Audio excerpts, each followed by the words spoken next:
géero géer ñaa ngi nii daal Muhammadu Rasulullah Abdallah baay ba Mustafa Amina yaayam xayrul anbiya lu waay jàpp na be waaja alakul fan Ndeye Fatou nuyu nañ la non ki nga xamante ne mooy président Sidi Lamine Niass nekkatu fi te ñu fekk la ba tey sa xol tooy mu mel ni tey la ban yëg-yëg nga am tey jii nii. xanaa am naqar rek toujours day mel ni tey la woon 4 décembre moom bokk na ci bés yi nga xam ne duñu ko mës a fàtte si suñu dund ndax am nañ ci mbetteel boo xam ne xaaruñ ko woon ku ñu ko waxoon duñu ko gëm mu métti lool saa yu ñëwee daal day mel ni tey la daal waaw ba léegi métit bi mu ngi fi. Ndeye Fatou ñu yàgg la gis fi nga xamante ne mooy Walfadjri ban relation particulier nga amoon ak moom. sama lépp la woon ndax dama bokk ci ñi nga xam ne dafa amoon ci ñoom yaakaar di leen dénk lu ne di teg lu ne ci seen loxo donte ma nekk xale nekk jeune doogu génn mais toujours rek moo amoon ci man confiance ci lu bari moo tax bu ginnaawam moom bàyyil na ma vide boo xam ne ba léegi nii damay jéem a combler vide boobu mais ba tey yombagul ci man. gis ne ci njabootu xol bi nga bokk 1 an président bi nekkatu fi ngay xëy di ñëw di fi doo ko fi fekk tey jii ban différence la am entre bi nga fiy ñëw di ko fi fekk. différence bu rëy du benn sax bi ma ko fiy fekk ak bi ma ko fi dul fekk du benn.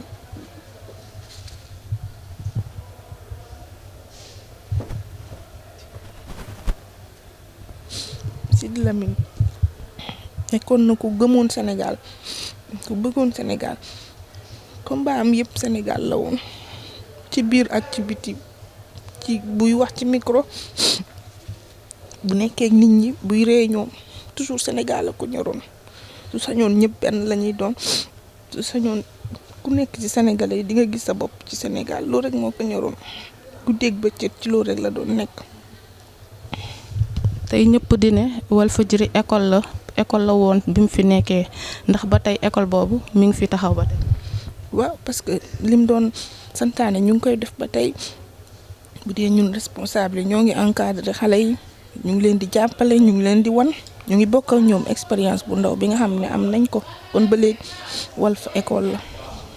ñu ngi partager toujours xam-xam bi entre ñun. merci beaucoup. maa ngi tudd Lass Badiane nekk président mouvement jëm kanam fii ci Grand Yoff nekk chef d'entreprise. waa xol bu tooyaat ndax sunu papa Sidi jóge gi mu fi jóge daf ñoo bett ndax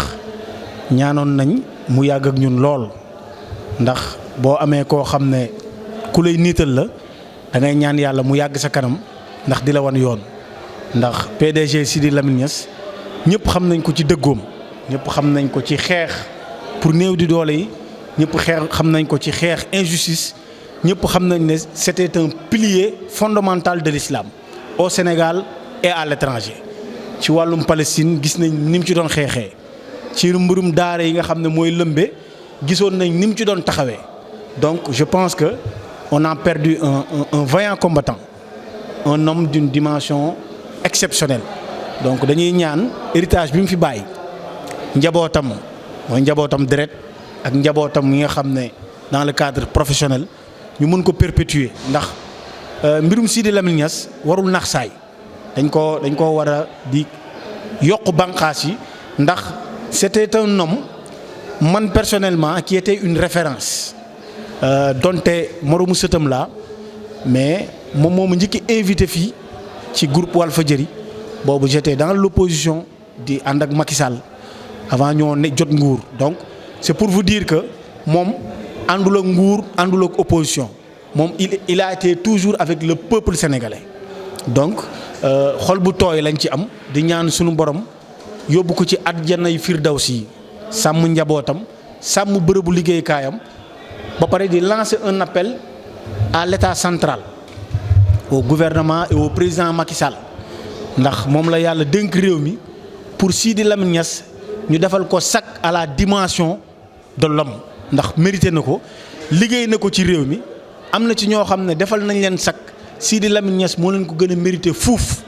donc on attend du président de la République qu'il fasse un geste grandissime à l'endroit du personnage de Sidi Lamine Niass. El Hadji Sidi Lamine Niass benn at bi mu génne àdduna ba léegi ku koy fàttaliku yaa ngi fàttaliku yu bëree bëri yaa ngi fàttaliku nit koo xam ne multidimensionnel la woon yaa ngi fàttaliku koo xam ne monument la woon yaa ngi fàttaliku koo xam ne dafa daan yëg-yëgu askanam moo tax mu jël organe bi ci Walfadjri groupe bi yëpp mu tuddee ko la voix des sans voix kaddu ñi nga xam ne amuñoo kaddu. parce que nit ñi li ñuy baaxoo mooy di jox kàddu ñu am kàddu di sant ñoo xam ne defuñu dara wala di topp ñoo xam ne xamuñu dara waaye El Hadji Sidi Lamine Niass dafa fëlee feneen def kombaam mooy képp koo xam ne rek sa kàttan jotul ci sa doole matewu ko moom mu wuutu la jëm la remplacer jëm la remplir vide boobu. kon bu ñu koy célébrer ci benn at dinañu célébrer koo xam ne ku tabe la woon ku am xam-xam la woon ku maandu la woon ku daan amee woon casquette multidimensionnelle ndax ni mu amee impact positif ci biir Sénégal noonu la ko amee ca bitim réew boo demee ca Ligue islamique mondiale moom joué na fa rôle bu am solo ci xalaat ak gis-gis ya nga xam ne monde islamique bi daan nañ ko càmbar foofu ca Ligue islamique mondiale moom participé na ci. boo demee fu mel ne Iran boo demee fu mel ne France ak yeneen réew yu bëree bëri yoo xam ne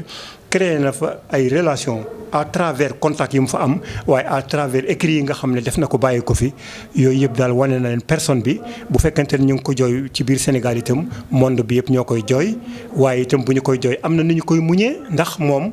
benn Sidi Lamine Niass la bu dem waaye bàyyi na fi ay Sidi Lamine Niass yu bari yoo xam ne moom moo leen formé moo xam ci wàllu njabootam bi nga xam ne mooy njabootu këram moo xam njaboot bi nga xam ne mooy njabootu liggéey bi ñoom ñëpp kenn ku ci nekk yaa ngi continuer di militer combat bi nga xam ne yaa ngi ko daan def ba mu mel ne sax Sidi Lamine Niass jógee bu fii loolu ñu sant ci yàlla. peuple Sénégal am nañu benn vide bu ñu dund ci absence u Sidi Lamine Niass loolu moom yaakaar na kenn ku ci nekk ci ñoom sax mën na ko waxal boppam. ndax Sidi Lamine Niass lépp lu daan xew ci Sénégal mu concerné askan wi da nga daan gis bu jaree jóg mu jóg bu jaree wax mu wax bu jaree dox mu dox. loolu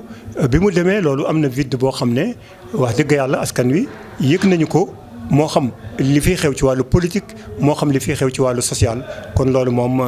vide la boo xam ne El Hadji Sidi Lamine Niass bàyyi na ko fi te remplir ko dina doon lu jafe-jafe ndax personne bi may la amoon ci wàllu. waaw programme bi ñaari xaaj la. première partie bi mooy ci suba si nii ñaan yi ñu def fii ci Walfadjri ñoom Oustaz Adi ñëw ak ay kilifa yu bari ñu ñëw pour wàllu ñaan bi ak wàccee kaamil bi ndax wàccee nañu fi ci diggante boobu lu mat juróom-ñaar fukki kaamil ak juróom-ñett yoo xam ne wàcce nañ ko ngir waajalee ko bés bi ba ñu di jàng xatmu bi ci bés bi loolu mooy première partie bi waaye deuxième partie bi ci ngoon gi lay doon fële ca Sorano nga xam ne dañu préparé benn documentaire boo xam ne dundam ak liggéeyam la ñu war ko fa fésal rek pour askan wi mën a fàttaliku rek war a mën a am lu ñuy royee itam ci kooku nga xam ne mooy El Hadji Sidi Lamine Niass loolu à partir de 20h mooy rendez-vous bi fële ca Sorano loolu mooy deuxième partie bi bu ko defee itam dina am ay kàddu yu toftalu ci projection de film boobu jógee ci ñoo xam ne am di jàmm lañu ñoo xam ne itam kilifa diine lañu waaye ñoo xam ne itam corps diplomatique bi la ñuy représenté yooyu yëpp incha allah loolu ngoon la jërëjëf ñu leen di sant di leen géero géer ñaa ngi nii daal Muhammadu Rasulullah Abdallah baay ba Mustafa Amina yaayam xayrul anbiya lu waay jàpp na be waaja